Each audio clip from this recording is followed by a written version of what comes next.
Story के बारे में जिसका नाम है आई सेल माई ड्रीम्स, यानी मैं अपने सपनों को बेचती हूँ। फ्रेंड्स, कई बार हमने ऐसा सुना होगा कुछ लोगों से, वो बताते हैं कि वो सपने में कुछ देखते हैं और बाद में उनके सपने सच हो जाते हैं। तो ये जो स्टोरी है ये ऐसी ही एक वुमेन पे बेस्ड है जिसका काम है सपने देखना। वो सपने देखती है और उन सपने से वो प्रोफेसीज करती है, वो आगे का भविष्य बताती है और जो कुछ भी वो बताती है वो हमेशा सच होता है। इसलिए ये जो वुमेन है ये बहुत ही ज़्यादा स्पेशल कैरेक्टर बन जाती है स्टोरी में। और इस काम को, ये सपने देखकर भविष्य बताना, इस काम को ये अपनी लाइफ का ऑक्यूपेशन बना लेती है। इसी से कह सकते हैं इसकी ज़िंदगी चलती है और इसी बारे में पूरी स्टोरी है। किस तरह से इससे ये सपने आते हैं, किस तरह ये लोगों को बताती है उनके भविष्य के बारे में और कैसे ये खुद अपना भविष्य नहीं देख पाए कि इसकी डेथ कैसी होगी। इस तरह से ये पूरी स्टोरी बेस्ड है। साथ ही फ्रेंड्स, अगर बात करें राइटर की तो गैब्रियल गार्सिया मार्क्वेज एक Colombian novelist, short story writer, screen writer और जर्नलिस्ट थे। उनका जन्म हुआ था 6 मार्च 1927 में और उनकी डेथ हुई थी 17 अप्रैल 2014 में।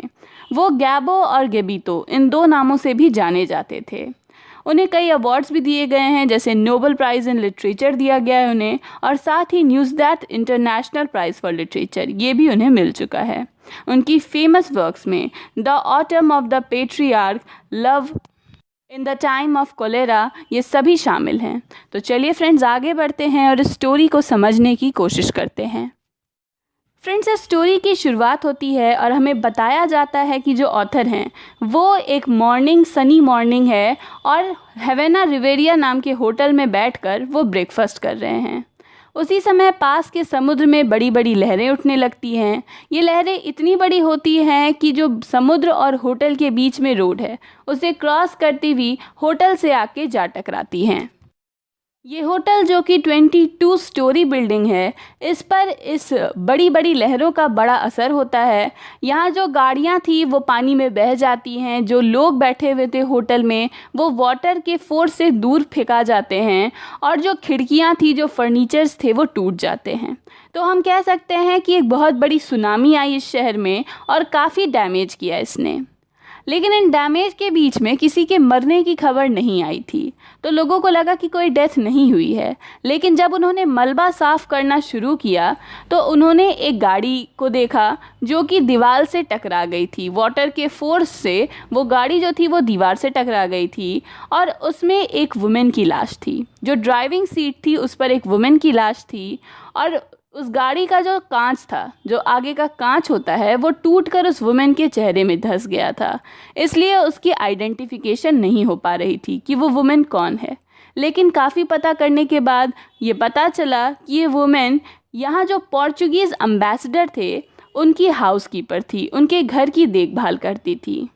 साथ ही एक और बात उसके बारे में पता चली और इस बात ने राइटर का अट्रैक्शन जो है वो अपनी तरफ खींचा। उसके बारे में छपा कि उस वुमेन ने एक अंगूठी पहनी थी।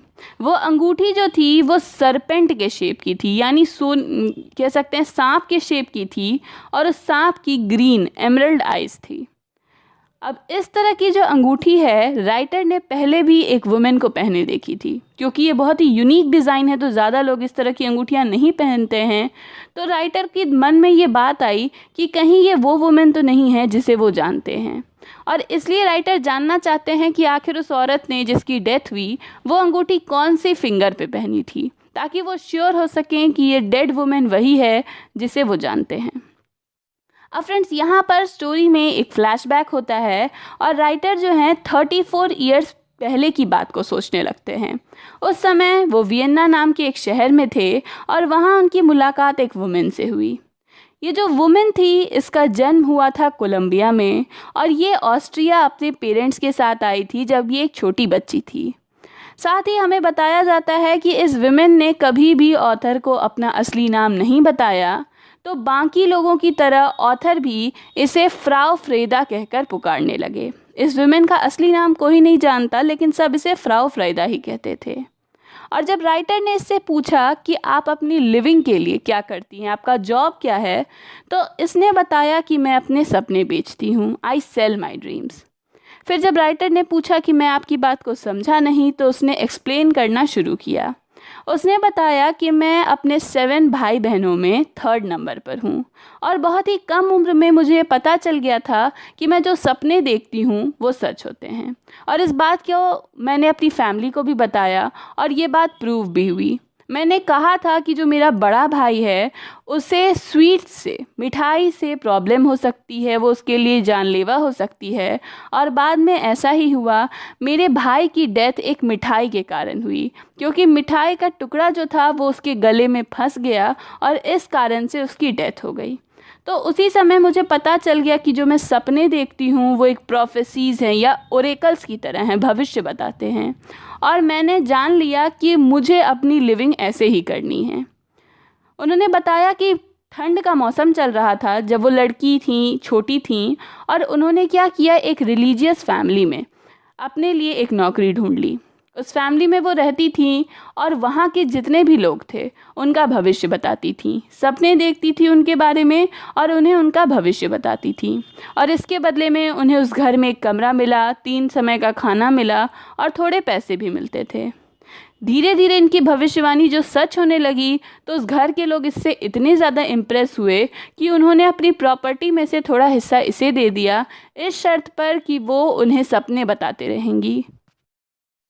अब एक दिन जब ये फ्राउ फ्राइडा से ऑथर दोबारा मिले, तो इसने ऑथर से कहा कि मैंने तुम्हारे बारे में सपना देखा है और तुम एक काम करो, तुम यहाँ से चले जाओ, तुम वियन्ना से चले जाओ और 5 सालों तक लौट कर मत आना, क्योंकि तुम्हारी लाइफ को खतरा हो सकता है। और राइटर ने इतनी बार उसकी भविष्यवाणियों को सच होते देखा और इतनी श्योरिटी के साथ फ्रीदा ने उन्हें ये बात कही कि तुरंत ही उन्होंने एक ट्रेन पकड़ी और वो वियन्ना को छोड़कर रोम चले गए और फिर दोबारा कभी भी वो वियन्ना लौट कर नहीं आए। अब इस बात को 13 इयर्स बीत जाते हैं और ये जो ऑथर हैं ये बार्सिलोना में हैं अपने पोएट फ्रेंड पाब्लो नेरूदा के साथ। फ्रेंड्स, आपने पाब्लो नेरूदा के बारे में सुना होगा, बहुत फेमस पोएट थे। तो ऑथर की इनसे दोस्ती थी और ये नेरूदा के साथ थे। नेरूदा पहली बार स्पेन आए थे सिविल वॉर के बाद और यूं ही राइटर के साथ घूम रहे थे। उन्हें दोबारा से एक शिप लेनी थी और फिर वो शाम को बार्सिलोना से स्पेन से चले जाते। अब जब ये ऑथर नेरूदा के साथ बैठकर लंच कर रहे थे, तो नेरूदा ने इनसे कहा कि मुझे लग रहा है कि मेरे पीछे कोई वुमेन है जो मुझे लगातार घूरे जा रही है। और जब ऑथर ने पीछे मुड़कर देखा तो उन्हें बहुत सरप्राइज लगा, क्योंकि वो वुमेन और कोई नहीं, फ्राउ फ्रीदा थी। ऑथर तुरंत ही उठकर फ्रीदा के पास गए, उनसे मुलाकात की और उन्हें अपने टेबल पर लेकर आए। उन्होंने पाब्लो नेरूदा को फ्रीदा के बारे में बताया कि किस तरह से ये सपने देखकर भविष्य बताती हैं, लेकिन चूंकि पाब्लो नेरूदा इन बातों पर विश्वास नहीं करते थे, तो उन्होंने ज़्यादा ध्यान नहीं दिया ऑथर की बातों पर। अब जब इनका लंच हो गया तो ऑथर फ्रीदा के साथ एक वॉक पर गए और आपस में दोनों ने बातें की। फ्रीदा ने बताया कि जिस वियतनामी फैमिली के लिए ये पहले काम करती थी, अब वो उनकी पूरी प्रॉपर्टी की मालकिन है। यानी सपने बता बता कर उसने उनसे उनकी पूरी प्रॉपर्टी ही ले ली। और साथ ही वो राइटर को कहती हैं कि अब तुम वियन्ना जा सकते हो, मैंने तो 5 सालों के लिए ही मना किया था, तुम वियन्ना लौट कर जा सकते हो। तो इस पर राइटर जो है वो हंसकर जवाब देते हैं कि मैंने इतनी बार तुम्हारी प्रोफेसीज को सच होते देखा है कि अब अगर तुम झूठ भी कहो, तुम्हारी जो प्रोफेसीज हैं वो गलत भी साबित हो जाएं, फिर भी मैं वियन्ना लौटकर अब कभी नहीं जाऊंगा। अब इतना होने के बाद जो ऑथर हैं वो फ्रीदा को छोड़ देते हैं और वापस से पाब्लो नेरूदा के पास लौट कर आते हैं।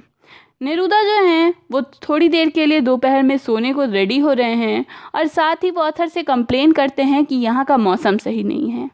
इतना होने के बाद पाब्लो नेरूदा सोने चले जाते हैं, लेकिन 10 मिनट के भीतर ही वो दोबारा उठ जाते हैं और आकर राइटर को बताते हैं कि मैंने एक सपना देखा और मैंने सपना देखा उस वुमेन के बारे में जो सपने देखती है, और मैंने सपने में देखा कि वो मेरे बारे में सपना देख रही है। तो इस तरह से यहाँ पर हल्की फुल्की बातें हुई फ्राउ फ्रीदा के बारे में, लेकिन तुरंत ही इन बातों को भुला दिया गया। अब जब शाम को पाब्लो नेरूदा वापस से अपने जहाज़ से स्पेन से जा रहे थे, तो उनके जाने से पहले ऑथर एक बार फिर से फ्राउ फ्राइदा से मिले। वो भी उसी जहाज़ से वापस जा रही थी और ऑथर उनसे मिले, उनसे पूछा कि वो कैसी है। तो उसने बताया कि मैं ठीक हूँ, मैंने अभी थोड़ी देर के लिए नींद ली थी और मैंने एक सपना देखा।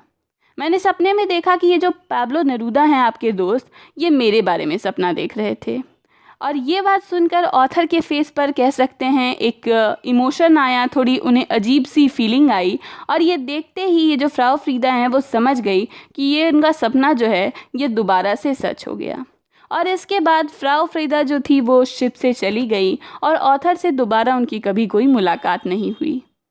अब बाद में हमें बताया जाता है कि ये बात साबित हो गई कि ये जो ट्रेजेडी हुई थी, ये सुनामी में जो वुमेन की